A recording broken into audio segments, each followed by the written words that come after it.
이 스토리의 시작은 모든 사람이 마법을 쓰기 때문에 마법의 재능으로 신분이 나눠지는 신비함이 가득한 판타지 세계. この世界とは相反する存在に彼がいた 숲속에서 동물들이 놀랄 정도로 어마무시하게 벤치프레스를 조지고 있는 이 소년이 바로 오늘의 주인공입니다. 筋トレ後のシュークリームは格別である 숲속 오두막에서 할아버지와 둘이서 함께 살고 있는 우리의 주인공 청년은 あじいちゃんただいま 넘쳐나는 힘을 주체하지 못하고 문을 박살내는 게 일상. ごめんじいちゃん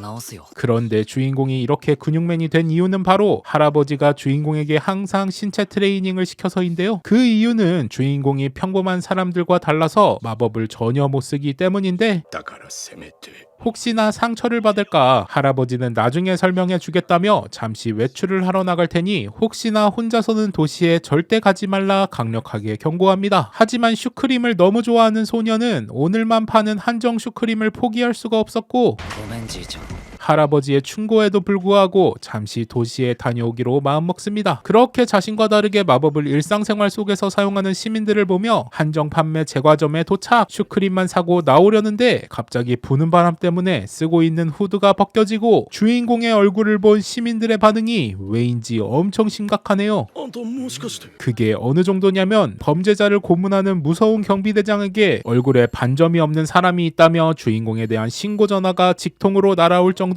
あざのないガキが街にいる 하지만 전혀 심각성을 모르는 우리의 주인공은 슈크림에 몰두하며 걷다가 길 가던 순찰대와 부딪히고는 시비가 걸리게 되는데 てめえでストレス発散してやるのか 그래도 명색의 경찰이 이렇게 불량해도 되나 어이가 없긴 하지만 우리의 주인공은 더러워진 부분을 깔끔하게 처리해줍니다. はい 결국 그러는 동안 신고를 받은 경비대장이 그 현장에 도착하여 주인공을 잡으려 하는데 うちの息子がすみませんでした 다행히 눈치 빠른 할아버지가 손자를 데리고 그 자리에서 벗어납니다. 하지만 경비대장은 순순히 놓아줄 생각이 전혀 없는 것 같네요. 어쨌든 집으로 돌아온 할아버지는 주인공에게 잔소리를 한 번 더 하면서 그 벌로 신체 트레이닝을 한 번 더 하라 말을 하니 あいつも外に出たい年頃か 잘못이 있는 주인공은 할아버지를 위해 구입한 슈크림을 넘겨주며 순순히 그 말에 따라 트레이닝을 하기 위해 숲속으로 들어가는데 도대체 얼마나 강한 건지 저 무거운 무게를 깃털처럼 다루며 本気でやれば5分ですよ 순식간에 횟수를 채우고 빠르게 슈크림을 먹기 위해 오두막으로 돌아갑니다. 그런데 그 사이에 둘을 마법으로 추적하던 경비대장이 오두막에 쳐들어와 주인공의 위치를 알기 위해 할아버지를 압박하고 있었고 魔法が使えない奴は権利がねえのさ 이때까지 할아버지가 주인공과 오두막에서 숨어 살던 이유가 바로 이 세계에서 얼굴에 반점이 없는 인간은 마법을 못 쓰는데 그런 아이는 모두 죽이는 게 법으로 정해져 있어 주인공을 지키기 위한 행동이었다는 걸 깨닫게 됩니다. 게다가 사실 할아버지도 마법 재능이 떨어져서 가족들에게 엄청난 차별을 받고 주변으로부터 쓰레기 취급을 당하며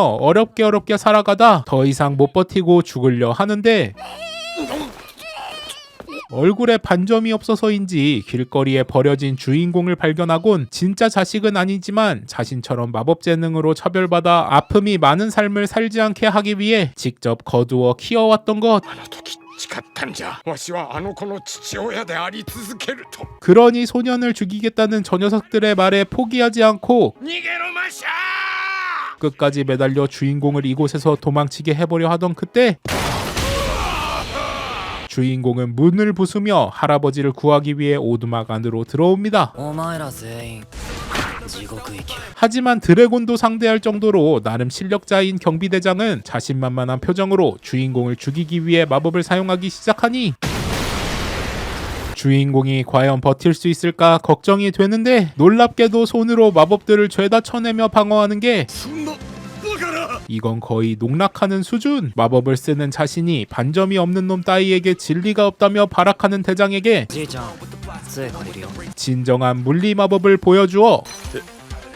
전투 의지를 아예 꺾어버립니다. 次僕の家族に手出ししたら殺すぞ 솔직히 할아버지는 그냥 튼튼하게 자라라는 의미에서 신체 단련을 시켜왔던 건데 주인공이 이 정도로 강해져 있으니 엄청나게 놀라울 따름입니다. 그런데 개같이 패배한 주제에 자신은 정부에서 보낸 사람이라 이렇게 저항하면 추적을 계속할 거라며 할아버지를 빌미로 협박하는데 무슨 강한 한 명이 국가를 이길 수 있을 거라고 생각하냐는 둥 헛소리를 합니다. 솔직히 말해서 주인공급으로 진짜 강한 1위는 현실적으로 협박이 아니라 회유만 생각해야 할 정도로 국가 마법사조차 상대하기 힘들다는 걸 전혀 모르는 것 같네요. 뭐 어쨌든 이 와중에 욕심이 도졌는지 자신이 지원을 해줄 테니 마법학교에 들어가 최고의 학생에게만 1년에 한 번 신에게 선택받은 사람이라는 칭호가 주어지는데 상당히 많은 권력이 따라오는 칭호라서 그걸 얻어오면 눈 감아 주겠다며 주인공을 설득하려 드니 乗った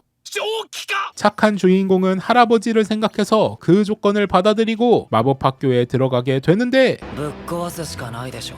グーパンで 과연 우리의 주인공은 마법을 못 쓰는데도 불구하고 재능충들이 가득한 마법학교에서 최고의 칭호를 얻는데 성공할 수 있을까요? 지금까지 2023년 2분기 신작 마법 판타지 먼치킨 작품 마슐이었습니다.